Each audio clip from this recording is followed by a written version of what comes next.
नागपुर के पालक मंत्री चंद्रशेखर बावनकुले ने नागपुर महानगर क्षेत्र विकास प्राधिकरण के अंतर्गत प्रधानमंत्री आवास योजना अंतर्गत आने वाली समस्याओं को दूर कर पात्र लाभार्थियों के रजिस्ट्रेशन का काम शीघ्र पूरा करने का आह्वान किया है। पालक मंत्री बावनकुले ने नागपुर के सुरेश भट्ट सभागृह में आयोजित कार्यशाला के दौरान सरपंच और ग्राम सेवकों को योजना की विस्तृत जानकारी व मार्गदर्शन प्रदान करते हुए ये बात कही। इस कार्यशाला में महाराष्ट्र के वित्त राज्य मंत्री आशीष जायसवाल, NMRDA आयुक्त संजय मीना, जिला परिषद के CEO विनायक महामुनि समेत अनेक मान्यवर उपस्थित थे। इस दौरान पालक मंत्री बावनकुले ने ग्राम पंचायतों से समन्वय कर समस्याएं दूर करने का आह्वान किया, जबकि मंत्री जायसवाल ने हर किसी के लिए घर की संकल्पना को सफल बनाने पर जोर दिया।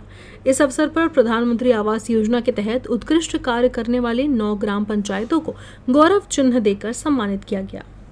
आता मधल्या काळामध्ये शासन बदललं होतं, त्या शासनाने निर्णय असा केला की NMRDAच्या एरियातल्या भागात जे आपण 2.5 लाख रुपये, मी पालकमंत्री असताना 14 ते 19 या काळामध्ये NMRDA एरियामध्ये गावठाणं 316 ग्रामपंचायतमध्ये आपण 2.5 लाखाचं घर द्यायचं, नागरिक घर द्यायचं, हा जो निर्णय घेतला होता तो बदलला गेला।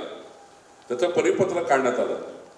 मी तातडीने माननीय मुख्यमंत्र्यांशी चर्चा केली, आशीष जायसवालशी चर्चा केली, महामुनी आणि माननीय आमचे संजय मीना बोलले, त्या ठिकाणी आपले प्रिन्सिपल सेक्रेटरी नगर विकासशी आम्ही बोललो आणि त्यांना सूचना विनंती केली की NMRDAच्या गावठाणामध्ये तुम्ही 1.25 लाख द्याल आणि NMRDAच्या गावाच्या बाहेरच्या म्हणजे गावठाणाच्या बाहेरच्या भागाला लेआउटमध्ये जे घर आहेत त्याला 2.5 लाख रुपये द्याल। एकाच गावामध्ये 2 भाग होतील, गावठाणा म्हणून 1.25 लाख, गावाच्या बाहेर 2.5 लाख।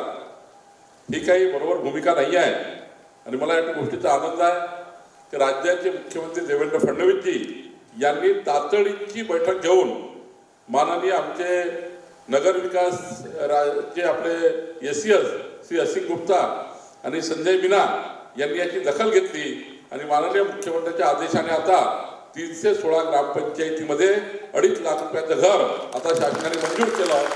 खरं तर हा निर्णय आपण त्या ठिकाणी आशीषजी घेतल्याचं आपण सर्वांनी सांगितलं। NMRDA मध्ये देखील डेव्हलपमेंट 40,000 रुपये प्लॉट आपण या ठिकाणी करून टाकले। हे सर्व यासाठी सांगत आहोत की गरीब माणसाला सर्वांसाठी घर आहे। आपण तुम्ही तो पहिलेचा काळ आठवा की एका गावात 1 घरकुल येत होतं, 2 घरकुल येत होते, 4 घरकुल येत होते, खूप लोक ओरडत होते गावागाव।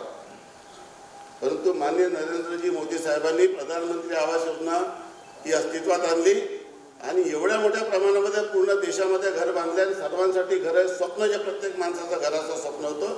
आता कोणी किरायाने राहत असेल, मुलगा वेगळा राहत असेल, 21 वर्ष त्याचं वय झालं असेल, नवीन फॅमिली झाली असेल, अशा 100% लोकांना आपल्याला घर द्यायचं आहे। आणि उद्या जेव्हा आम्ही विचारू अशा पद्धतीने कोणाला घरकुल पाहिजे का, त्या जिल्ह्यात एकही माणसाचा हात भर नाही झाला पाहिजे, अशा पद्धतीचा समाज आपल्याला निर्माण करायचा आहे।